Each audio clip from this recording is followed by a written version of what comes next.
Well, hello everyone. Alexis Brooks here from Higher Journeys. Guess what I'm doing today?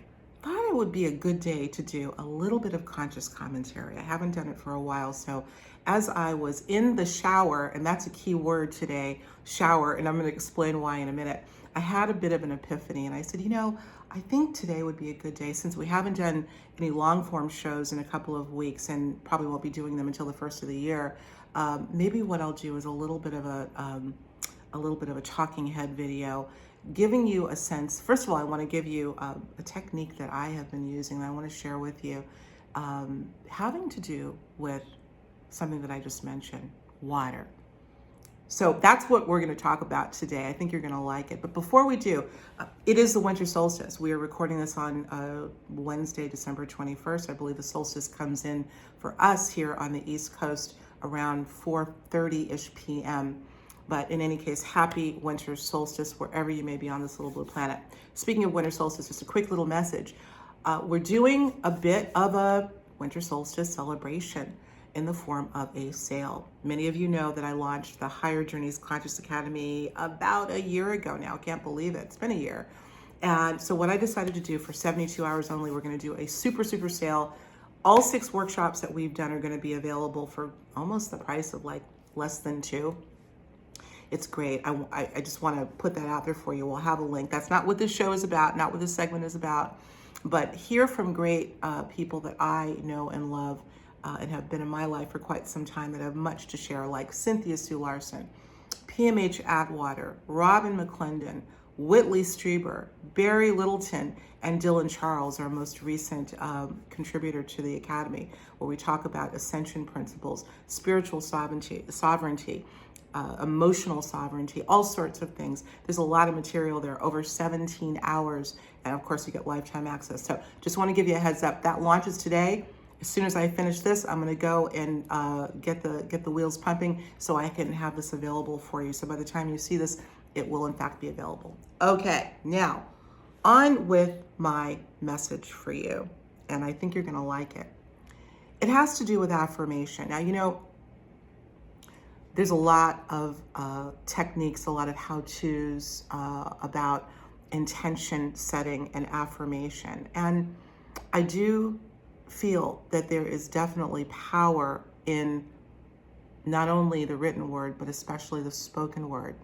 And so what I want to talk to you about today will involve intention setting, affirmations, but using a technique that has been proven to be true for me. I don't know if it's out there. As they say, there's nothing new under the sun, right? So it could very well be that this technique has been used, but it's something, again, that I had a bit of an epiphany with really over the summer after working with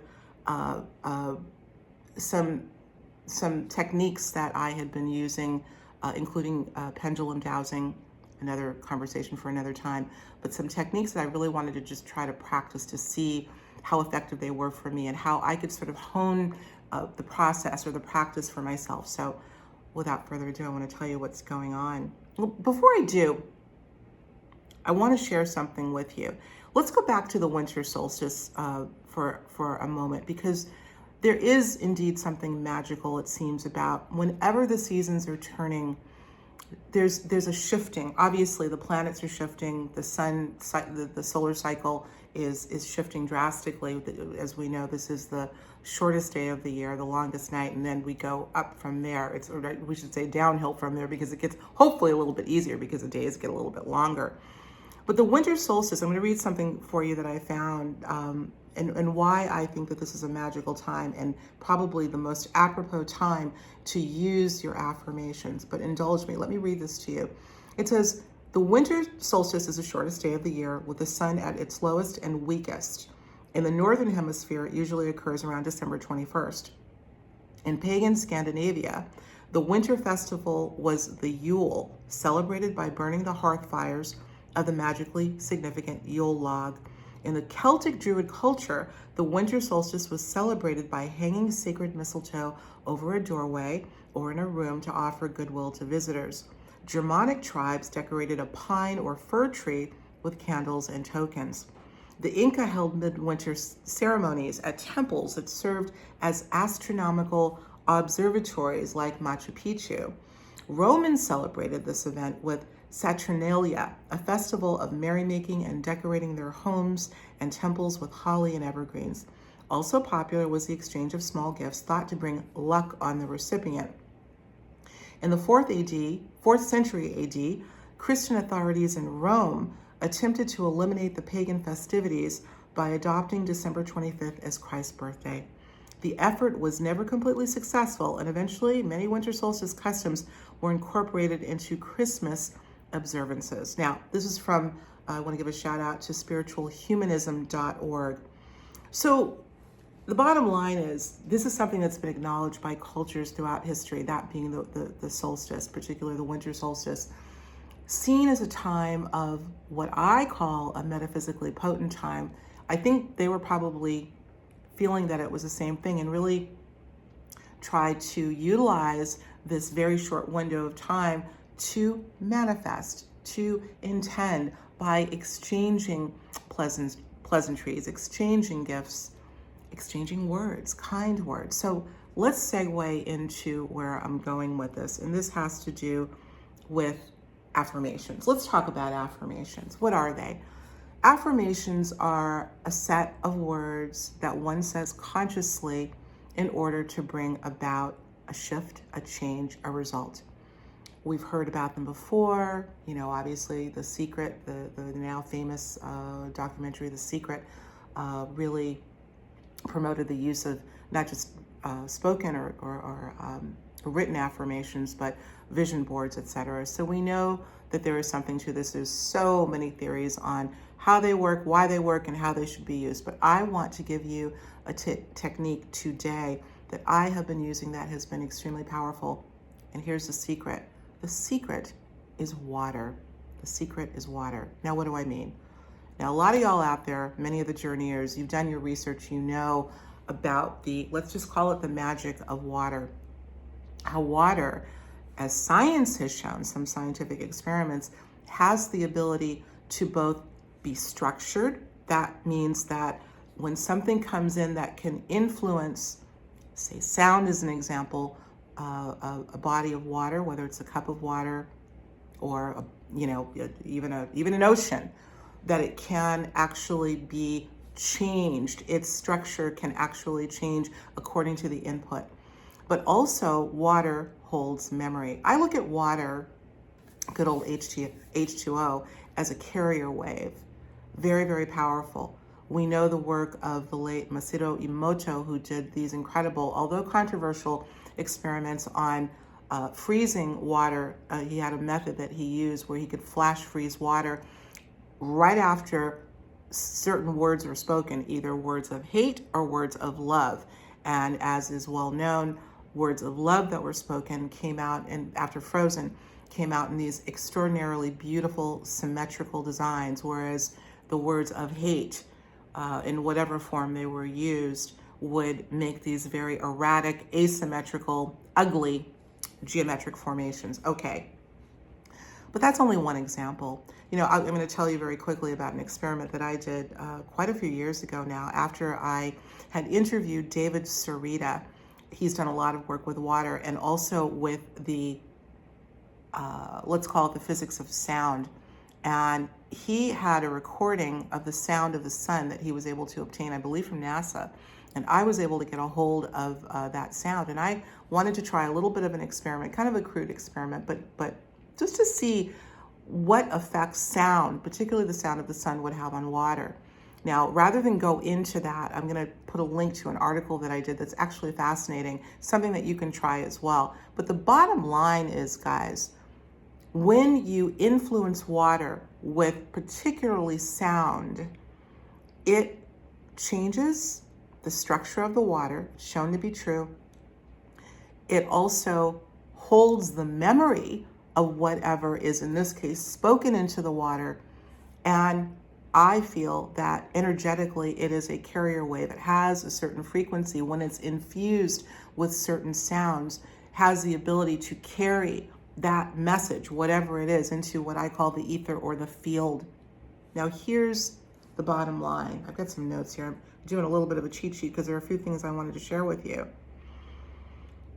What I do, and it's a very simple, almost ridiculously simple technique, but it's effective, is I use the shower. Now look, I know you have had probably at one point or another a time where you felt like singing in the shower.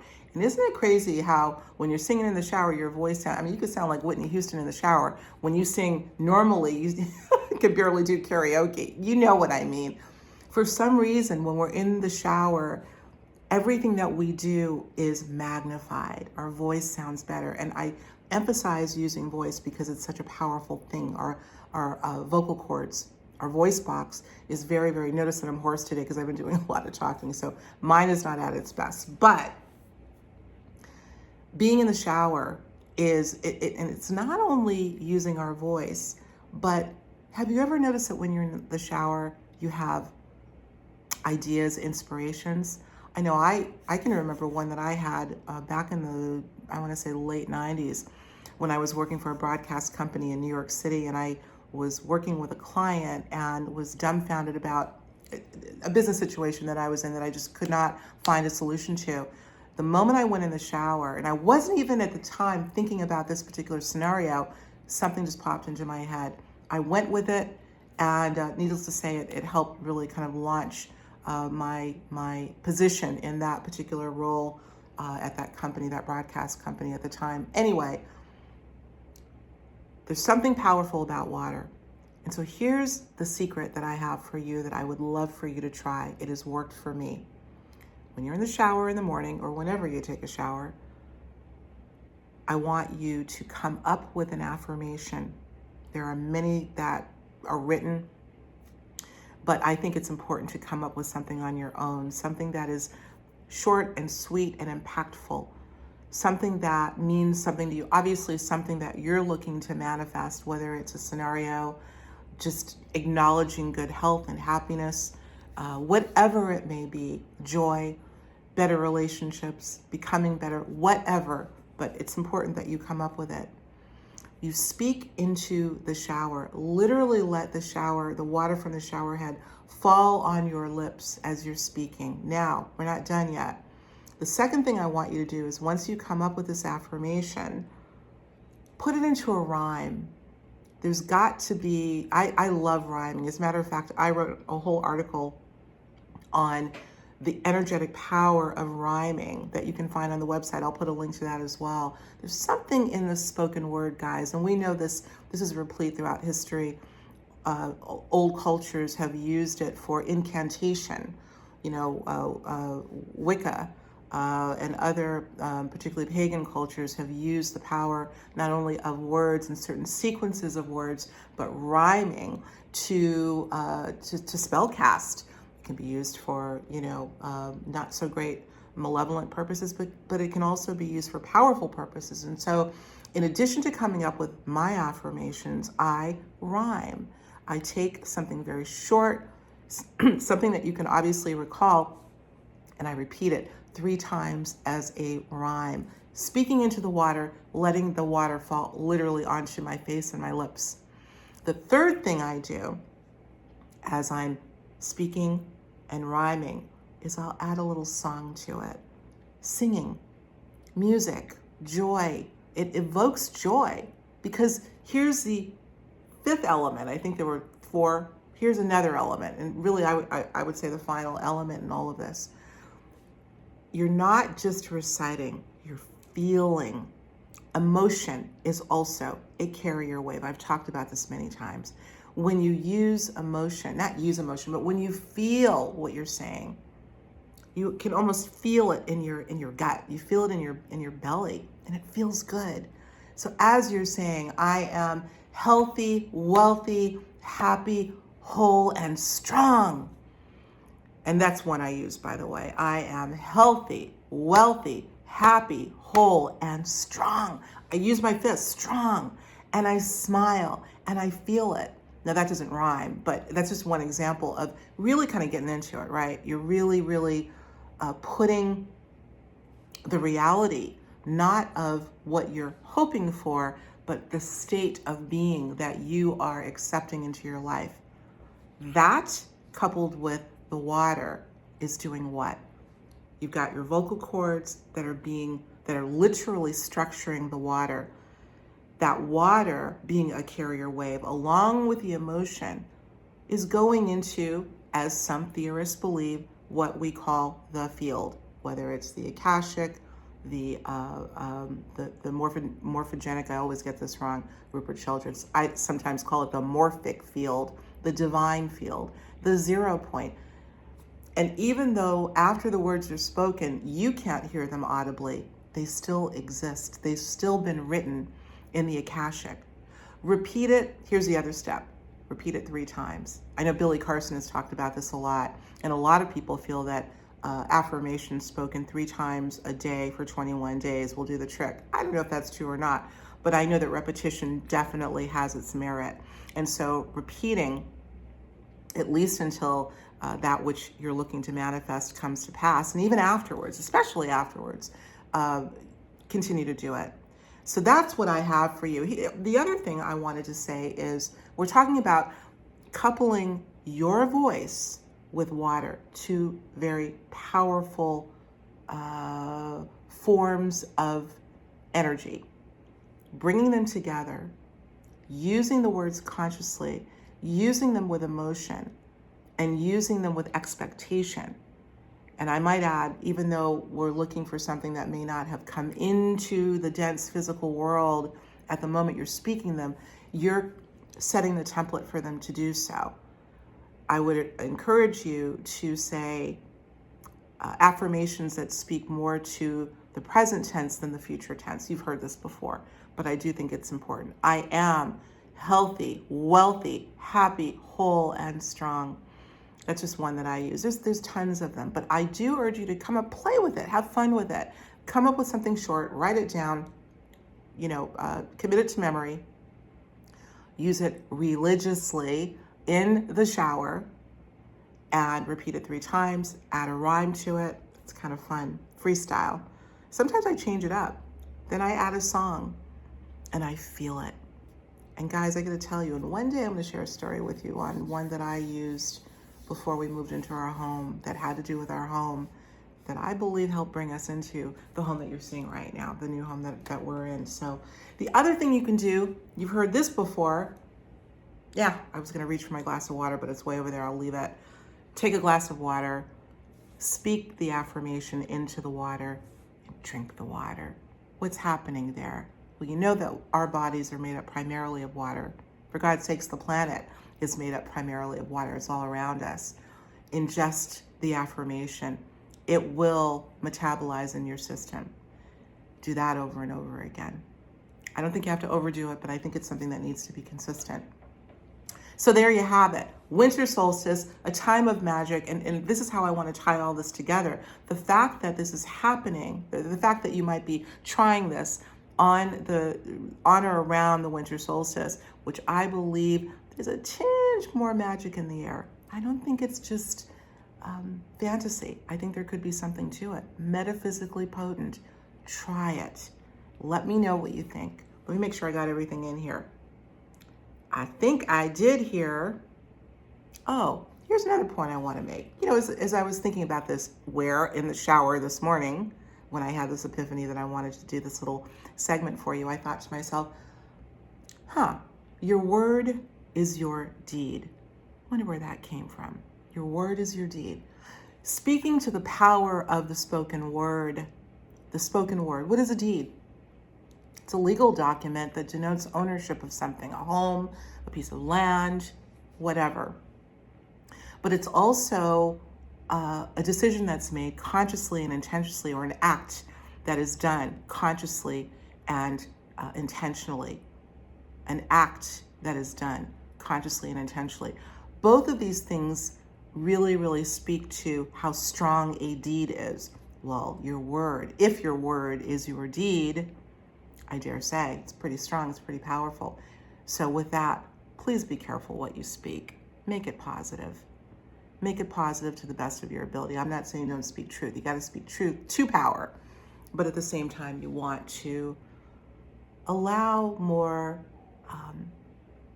powerful, love-filled words to roll off your lips. Let the other be the exception, not the rule. Okay.